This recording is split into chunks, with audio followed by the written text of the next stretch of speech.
2 گھنٹے اڈیالہ جیل میں تفتیشی ٹیم کا یہ پولیگرافی میں انتظار کرتے رہے, وہ آئے ہی نہیں, اس دفعہ بھی نہیں آئے. اور اب بھی آئے, کہہ رہے ہیں کہ ہم مشین لے کے آ جائیں گے. اگر مشین سے ہی آپ نے فیصلہ کرو تو پہلے دن کروا لیتے ہیں. بھئی 8 مقدمات میں ضمانت منظور ہونی چاہیے تاکہ عمران خان کی رہائی, یہ کیس ویسے ہی اڑ جانے. اب تو یہ کیسز کے حالات تو بڑے سادے سے ہیں. پولیگرافک ٹیسٹ میں دیکھیں, ابھی جو ٹاؤٹ صحافیوں نے, عدالتی ججز نے 3 دن سے شور مچایا ہوا تھا کہ جی عمران خان پولیگرافک ٹیسٹ نہیں دے رہا, ہم ان کو جھوٹ پکڑنا چاہتے ہیں. کہ ٹاؤٹ صحافی لکھتے ہیں جی خان ڈر گیا, خان بھاگ گیا. وہ عثمان بخاری نے تو یہاں تک کہہ دیا تھا کہ عمران خان سے ان کی نجی زندگی کے بارے میں پولیگرافک ٹیسٹ کروائیں. عمران خان نے تو خیر اس کے جواب میں بڑا آسان کہ شہباز شریف سے پوچھ لے پولیگرافک ٹیسٹ پہ کہ فارم 45 47 کس کا وزیر اعظم. لیکن مریم نواز صاحبہ کا ایک ٹیسٹ ہونا چاہیے, ضرور ہونا چاہیے. ابھی لاہور میں جو انسداد دہشت گردی کی عدالت میں پولیگرافک ٹیسٹ پہ جو معاملہ سامنے آیا کہ سپرنٹینڈنٹ اڈیالہ جیل نے ملنے ہی نہیں دیا ٹیم کو. بیرسٹر سلمان صفدر بھی انتظار کرتا رہا وہاں. عدالت کو پوچھنا چاہیے تھا سپرنٹینڈنٹ جیل کو بلا کے بھئی میرا حکم تھا کیوں نہیں ملنے دیا, بلکہ جج نے الٹا دوبارہ ٹیسٹ کی اجازت دے دی. ایسے ایسے ہیرے بٹھائے ہوئے ہیں, اللہ سے تو ڈر ہی نہیں. یہ جسٹس امین الدین آئینی بینچ کا سربراہ, مسلم لیگ نون کے صدر بھی ہیں, 26ویں ترمیم کے سب سے بڑے بینیفیشری بھی ہیں. مخصوص نشستوں کے کیس میں ریمارکس دیکھیں بے شرمی کی انتہا کہ بلے کا نشان قاضی فائز نے چھینا, اسے پتہ ہے. انٹرا پارٹی الیکشن کمیشن نے تسلیم کیا, اسے پتہ ہے. عمران خان کو نااہل کیا گیا, اسے پتہ ہے. کہ کیوں لوگ امیدوار دستبردار کی, سب جانتا ہے. لیکن یہ کہتا ہے کہ تحریک انصاف نے خود ہی فرض کر لیا کہ وہ ایک سیاسی جماعت نہیں ہے. مخصوص نشستوں کے لیے اپلائی کیوں نہیں کیا؟ جیسے اپلائی کرتے تو اس نے دے دینی تھی. مطلب یہ لیول ذرا چیک کریں ان کا. اور دیکھیں مزے کی بات یہ ہے کہ حج پہ جا رہا, حج پہ اندازہ کریں, اللہ کے گھر, اور اسے حکم ہے نہیں مخصوص نشستوں میں بیٹھو, حج روک دیا. آج اسے جانا تھا, اس نے یہ جس طرح ضمانت سننے والا جسٹس شہباز رضوی کو ٹرانسفر کر کے ملتان بینچ میں بھجوایا, ٹرانسفر کر دی کیونکہ وہ ضمانت کا کیس خان کا سننے لگا تھا. اب اسٹیبلشمنٹ کا عدلیہ پہ جو کنٹرول اور طاقت نظر آ رہا ہے وہ پچھلے 2 سال میں ہم دیکھتے رہے ہیں. 26ویں ترمیم کے بعد ابھی تک ان کی تو اتنی سخت ڈیوٹی.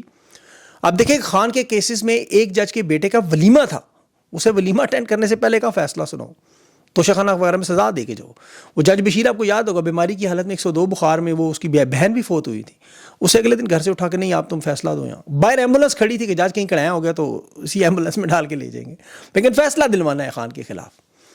جج بشیر سے کیونکہ نواز شریف کا بھی فیصلہ ہوا تھا اور یہ چاہتے تھے کہ سزا بھی عمران خان کو یہی دے. اب یہ ان کا مریم نواز صاحبہ کا مطالبہ تھا. اچھا تیسرا اہم نقطہ, عمران خان نے آج اپنی اہلیہ کے بارے میں بات کی اور یہ بڑی اہم بات ہے. دیکھیں بشرا بی بی کے بارے میں قوم کو آواز اٹھانی چاہیے. پاکستان کی کسی سیاسی رہنما کی اہلیہ کے ساتھ جیل میں یہ نہیں ہوا جو ان کے ساتھ ہو رہا ہے. پاکستان کا بڑے سے بڑا عامر ڈکٹیٹر, ظالم سے ظالم جابر حکمران ہے, اس نے یہ جرت نہیں کی کہ کبھی کسی سیاسی رہنما کی بیوی کو سیاسی جو اس میں میدان موجود ہو اسے جیل میں ڈالے. یوب خان نے فاطمہ جناح سے الیکشن چوری کیا, تشدد کیا, لیکن جیل میں نہیں ڈالا. شیخ مجیب پر آپریشن سرچ لائٹ ہوا, عوامی لیگ کے تقریباً 5 لاکھ لوگ شہید ہوئے, لیکن یحییٰ خان نے بھی شیخ مجیب کی اہلیہ بیگم فضیلت نساء یا اس کی 4 بہنوں شیخ فاطمہ, شیخ آسیہ, شیخ آمنہ اور بیگم خدیجہ حسین, ان 4 بہنوں کو بیوی کو جیلوں میں نہیں ڈالا. شیخ حسینہ اور شیخ ریحانہ جو بیٹیاں تھیں وہ جیل میں نہیں تھیں, وہ ملک سے باہر تھیں. ایسے ایسے ظالم لوگ بھی آئے جو یہ کام نہیں کرتے رہے. نصرت بھٹو کو بھی ضیاء الحق نے نظر بند کیا ایک عرصہ, لیکن قید نہیں کیا, وہ سیاسی مہم بھی چلاتی نہیں. اور پارلیمنٹ میں 1970 کے الیکشن میں لاڑکانہ سے نصرت بھٹو قومی اسمبلی کی نشست پر کامیاب بھی ہوئی, وہ سیاست میں ایکٹیو تھیں. 1988 میں بلکہ وہ وفاقی وزیر بھی بنی خواتین اور سماجی بہبود کی, اور پیپلز پارٹی کی قائم مقام چیئر پرسن بھی تھیں. MRD تحریک بھی جو انہوں نے چلائی تھی, مطلب وہ ایک ہاؤس وائف نہیں تھیں, ان کا سیاست میں براہ راست کام تھا, عوامی عہدے پر تھیں. لیکن ضیاء الحق نے جیل میں نہیں ڈالا, شرم کر گیا, غیرت کر گیا. مشرف بھی ظالم اور جابر ڈکلیئر ہوا.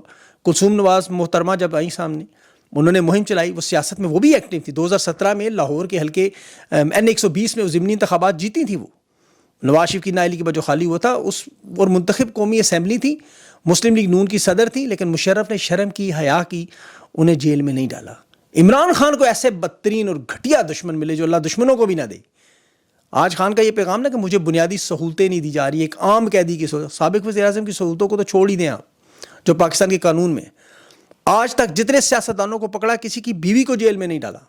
یہ جانتے ہیں خان کا سب سے یہ ویک پوائنٹ اس پہ ہاتھ رکھنا ہے.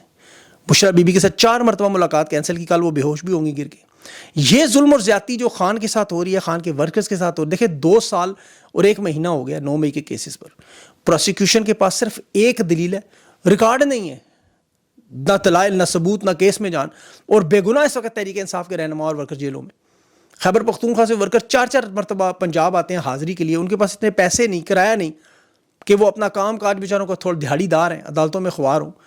اور یہ صرف اسی لیے مجھے عدلیہ پہ اور ان ججز پہ سخت غصہ آتا ہے. یہ یقین کریں ریڈ لائٹ ایریا کے بنے ہوئے ہیں وہ. ابھی بنگلہ دیش میں دیکھیں سپریم کورٹ آزاد ہوئی تو سب سے پہلے جماعت اسلامی کی سزائے موت کا لدم, اس کی وجہ یہ. لیکن پاکستان کی عوام فکر نہ کریں, انشاءاللہ اللہ نے چاہا یہی لوگ آپ کو جب آپ سڑکوں پر پرامن نکلیں گے تو یہ ساری سزائیں ریورس ہوتی نظر آئیں گی. کل ایک ویڈیو آپ نے دیکھی ہوگی, میں آپ کو دلیل دیتا ہوں. پشاور کے پیپلز پارٹی کا سابق وزیر تھا شاید, تحریک انصاف کا جھنڈا جلا رہا تھا. آج اس کا بیان ذرا غور سے سنیں. وہ کہہ رہا ہے پتہ نہیں ہم کس دماغ کی کنڈیشن میں, ہمارا ذہن کس نے بنایا ہے, اور پتہ نہیں کیسے میں نے جا کے تحریک انصاف کا جھنڈا جلا دی. میں تو جھنڈوں کا احترام کرتا ہوں, نہیں جلانا چاہیے. یہ اصل میں آپ کو بتانا چاہ رہے ہیں کہ ہمیں جو احکامات دے رہے ہیں ہمیں نہیں ماننے چاہیے. اس کے دل و دماغ میں یہ بات چل رہی تھی. یہ آنے والے دور میں تمام ججز, پولیس افسران, یہ جو سیاسی آج کے رہنما ہے, وزیر شیر, یہ طاقتور مگرمچھ ریٹائر ہوں گے تو podcast, YouTube channel, media, اخبارات میں یہ انٹرویو دیں گے کہ ہمیں پتہ نہیں کیا ہو گیا تھا, ہم دباؤ کا شکار تھے, ہمارا خاندان تھا, ہمارے بچے تھے. بہانے دیں گے اپنے جرائم پر پردہ ڈالنے کے لیے. یہ جو نام آپ کے سامنے آ رہے ہیں نا, D P O, S S P, Punjab police کے, الیکشن کمیشن کے, یہ سارے کے سارے آپ کو نظر آئیں گے. ابھی ملک احمد بچہ نے وہ فیصل کامران ایس پی او کا نام لیا کہ جس نے شاہ محمود کو, ڈاکٹر یاسمین راشد کو دھکے دیے, ملاقاتیں نہیں کرنے دیتے, درندوں کی طرح تحریک انصاف کے لوگوں پر بول پڑتے ہیں. یہ انشاءاللہ سارے معافیاں مانگ رہے ہو گے, سارے کے سارے. ابھی تو یہ طاقت کے نشے میں بدمست ہے نا. میاں آباد فاروق 2 سال ملٹری کی قید کاٹ کے آیا ہے. اس نے چند انٹرویو دیے ہیں, تھوڑی سی پولیٹیکل ایکٹیویٹی کی ہے. اس کے گھر کے باہر پولیس, اس کے گاؤں میں نفری وہاں راستے پہ تعینات, گرفتار کرنے کی کوشش کریں گے. عوام اس وقت جاری ہے احتجاج. سوشل میڈیا پہ اچھا ایک اور بہت بڑی مہم بائیکاٹ کی تمام اداروں کی. وہ دلیے سے سیمنٹ والا بائیکاٹ جو چلا تھا وہ ایک دفعہ پھر سوشل میڈیا پہ شروع ہو چکا ہے. آواز آ رہی ہے کہ جی یہ دباؤ بڑھائیں, ہمیں سوشل بائیکاٹ کرنا ہے. لوگ لکھ رہے ہیں جگہ جگہ کہ ان کے ساتھ رابطے ختم کرنے ہوں گے. ہمیں پچھلے سوشل بائیکاٹ کا بڑا گہرا اثر ہوا تھا, اس کے اثرات نظر آ رہے تھے. ابھی ایک دفعہ عوام پھر وہ مہم شروع کرنے جا رہی ہے. اب دیکھیں اس کے کیا اثرات ہوں گے. ابھی ان کی ایک اور دیکھیں نیا منصوبہ جو سامنے آیا, وہ میں آپ کے سامنے رکھتا ہوں. یہ بٹ کوائن مائننگ, یہ اسٹیبلشمنٹ کی طرف سے ان کی جو خصوصی مشیر وہ جو بھی بلال صاحب ہیں, وہ ایک نئی نوٹنکی لا رہے ہیں سامنے کہ جی پاکستان میں چونکہ جو بجلی بنتی ہے وہ ضرورت سے زیادہ ہے, وہ زیادہ ہو جاتی ہے. اسے اپ گریڈ کرنے کے لیے ہمارے پاس ڈیجیٹل گولڈ میں ہم اسے بدلیں گے, بٹ کوائن میں. ایک نیا منجن ہے جی, کیپیسٹی چارجز ہمارے بڑے لگتے ہیں اور کیپیسٹی چارجز کو بہت زیادہ لگتے ہیں, تو ہم اسے کنورٹ کریں گے بٹ گولڈ کوائننگ. اب دیکھیں بٹ کوائن کے نام پر یہ لوٹ مار کیا کریں گے. ماضی میں آپ کو قرض اتارو, ملک سنوارو, یلو کیپ, ٹیکسی, یہ سارے ان کی وارداتیں نظر آئی تھیں. اب بٹ کوائن مائننگ کے لیے پاکستان میں بجلی کی قیمت 60 روپے فی یونٹ ہے, جو تقریباً 22 سینٹ بنتی ہے کلو واٹ کے حساب سے. آپ اس کا موازنہ دنیا کے باقی تمام ممالک میں کر لیں. امریکہ میں 12 سینٹ ہے, چین میں 3 سینٹ ہے, اور ایران میں 2 سینٹ ہے. پاکستان میں 22 سینٹ. اتنی مہنگی قیمتوں میں, اتنی مہنگی کہ مطلب اس میں ناقابل عمل منصوبہ ہے. اب اس کا مقصد کیا ہے, لوگ سمجھ رہے ہیں اس کا مقصد. ایک تو دیکھیں ظاہر ہے وہی SIFC کی طرح کا ایک ڈھونگ, ایک نوٹنکی کہ جی باہر سے بڑا پیسہ آ رہی ہے. یہ بٹ کوائن مائننگ پہ معدنی ذخائر پہ چونکہ ان کی نظر ہے, سونا, تانبا, لیتھیم. یہ مائننگ کے لیے آپ کو پتہ ہے طاقتور کمپیوٹر کے جو ہارڈ ویئرز ہیں, کمپیوٹر جو مشینیں, وہ زیادہ تر بجلی استعمال بھی کرتی ہیں. پھر معدنیات میں جیسے یہ تانبا ہے, لیتھیم ہے, نکل ہے, سلیکون ہے, یہ ساری بٹ کوائن مائننگ آپ کو سستی ہو اور مستقل بجلی اس کی ضرورت ہو, تو پھر ظاہر ہے پاکستان میں جس طرح ہائیڈرو تھرمل ہے یا نیوکلیئر پاور اسٹیشنز ہیں, وہ معدنیات پہ چل, پھر تو اس کا بالواسطہ حصہ بن سکتے ہیں. لیکن یہ جو تھرکول اور لیتھیم کی یہ جو واردات, یہ صرف اور صرف معدنیات کو حاصل کرنے کی, کہ جس کا جو زر مبادلہ آئے گا اسے ہم کرپٹو میں لگا کے وہاں سے پیسہ بنائیں گے, وہاں سے مائننگ میں اور ٹیکنالوجی میں لگائیں گے. اب پورے پاکستان کو پتہ ہے کہ بٹ کوائن مائننگ ایک بہانہ ہے صرف اور صرف ان معدنیات پر قبضے کا. اور یہ دکھائیں جی ہم مائننگ کر رہے ہیں, بٹ کوائن مائننگ کر رہے ہیں, اصل قیمتی معدنیات نکال لیں اور وہاں سے جو ان سے مشینوں سے بجلی اور وغیرہ سے جوڑ دیا جائے سارا واردات. پاکستان میں بجلی قیمتیں آسمان پر ہیں, سسٹم انتہائی کمزور ہے, لوڈ شیڈنگ ہے. وہ میں نے آپ کو کل بھی تفصیل سے بتایا تھا کہ وہ ٹرمپ کا جو ایلچی ہے اسٹیو وٹکاف, اس کا بیٹا بھی آیا تھا, زیک وٹکاف.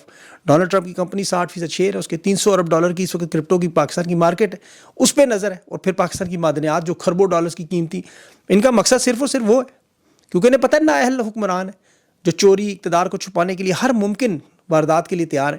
انہیں صرف شعبدہ بازی کے لیے چند تصویریں دے دیں بس, تصویروں کا شوق ہے نا, اور تو کچھ نہیں. ابھی وہ چیف منسٹر مویشی منڈی کا افتتاح کر رہی تھی. اب خبر ہے, پتہ نہیں کنفرم نہیں ہے, یہ میری طرف سے کنفرم نہ سمجھے کہ جانوروں کے اوپر بکرا, دمبا, سور, معاف کیجیے گا سور نہیں, وہ اونٹ وغیرہ کے اوپر وہ مریم نواز صاحبہ کی تصویریں لگا رہے ہیں جی. اب پتہ نہیں اوجری کھالوں کا کیا ہوگا. اب یہ تو کوئی باخبر صحافی پنجاب سے اس کی تصدیق کر سکتا ہے, ابھی تو کنفرم بات نہیں ہے. ابھی ادویات کے پیکٹ والی کنفرم ہے, وہ ازواجی زندگی کی ادویات ان پہ تصویریں لگی ہوئی نظر آ رہی ہیں. بٹ کوائن شائن پہ بھی یہ فوٹو شوٹ کروا کے کوئی واردات ہی ہوگی, وہ بھی اگر سامنے آ جائے گی آپ کے سامنے. اگلا انٹرویو ہے اس پہ ضرور دیکھیے گا, اپنا خیال رکھیں, مجھے اجازت دیں, اللہ حافظ.